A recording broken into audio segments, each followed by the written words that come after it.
Hey friends, I'm Chris Schufel with Chris Schufel with Chris in the classroom. And today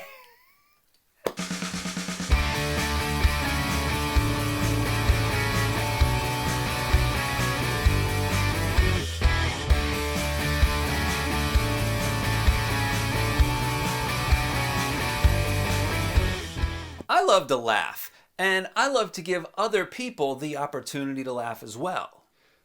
Let me tell you a couple secrets about jokes and humor.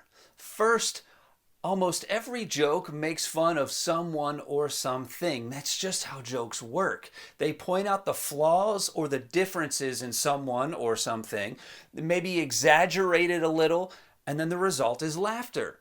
Think about the jokes that you've heard. There's always a but to a joke, whether it's about somebody's hair color, their driving abilities, maybe it's about their physical characteristics, whatever. Every joke makes fun of someone or something. There's always a butt to a joke.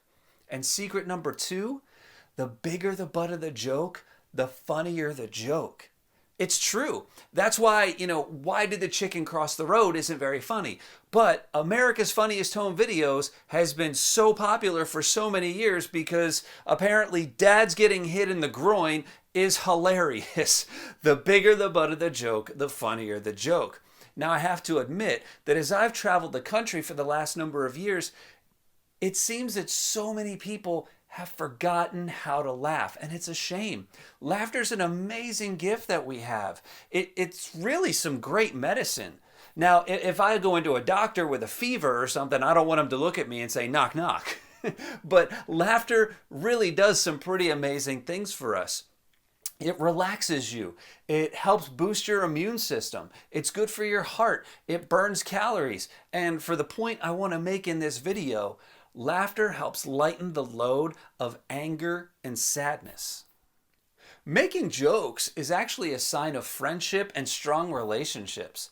Think about it. We all have those friends that we can roast and they can roast us and we have a good laugh. Why?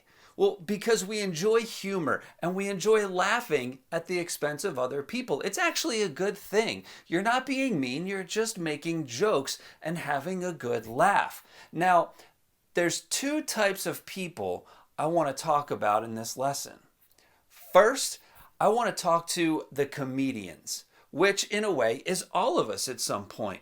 We all make jokes. We all like to get a laugh at the expense of someone or something else. That's what makes jokes and humor work. And it's okay to make jokes. But if you want to be a good comedian, there's something you have to remember. Comedians want laughter, not anger and tears. I've seen so many comics actually bomb because they didn't think about what I'm going to share with you. If you're trying to be funny and people aren't laughing, you need to consider a couple things. First, your jokes may be inappropriate. There's always a line, and it's never good to cross that line.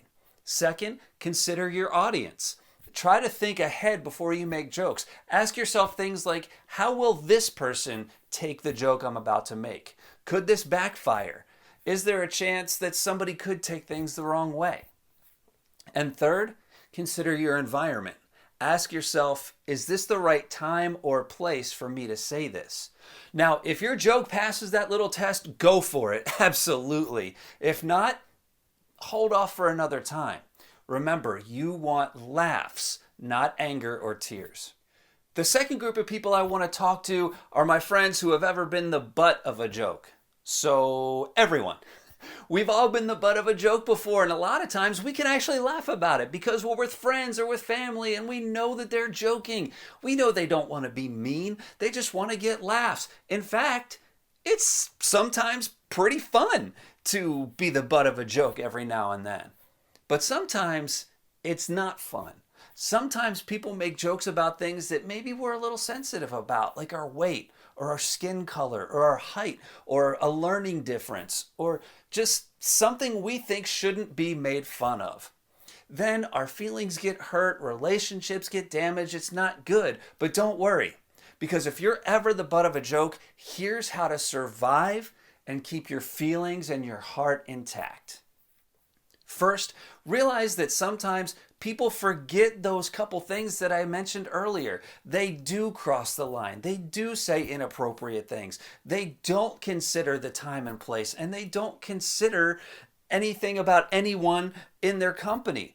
It just happens. So we have to be ready for that sometimes. We have to be resilient. We are going to be on the receiving end of jokes that cross the line. The important thing is not to get upset. As I've said in so many other lessons, you can control what you say and do. You can't control others. You can control your thoughts, your emotions, and your reactions. Next, love yourself. Remember, a joke points out a difference or a flaw and brings it to light. Well, we're all different, and we all have things that we wish we could change about ourselves. Nobody's perfect, including the person telling the joke. But you need to love who you are and what you are, and realize that your differences are what make you awesome. So embrace what you got. Finally, it's okay to have a sense of humor about yourself. Don't take yourself too seriously. One of the most important things that a person can learn to do is laugh. And not just laugh in general, but laugh at yourself. Any psychologist will tell you that one of the greatest marks of an emotionally healthy, resilient person is the ability to laugh at themselves. A good comic friend of mine says that a good sense of humor is like a suit of armor. And when you can laugh at yourself, other people's laughter can't hurt you. So what does all this mean? Well, let's say you're walking up a crowded stairwell and you trip up the steps and everybody sees you. Now, you could be so embarrassed that you run and hide and promise to only ride the elevator for the rest of your life. Or you can laugh and say, well, that's just me, and go about your day. And while it's a good thing to be able to take a joke about yourself, the ultimate champion show of resilience is to be able to make a joke back about yourself. Play along. It'll lighten the mood, and you'll be a shining example of how strong you really are. There's always something to smile about. Find a reason to smile and laugh, even if it's about yourself. You'll grow in resilience, your heart will be protected, and you will gain the respect of others. Well, that's it, friends. Thanks for watching. Hey, if you want more awesome lessons like this one, check out the Squabbles program for schools and the Raise Them Strong program for parents. I guarantee you'll be glad you did. And if you want me to come and impact your school and your community, just reach out and we'll make it happen. And until next time, class is dismissed.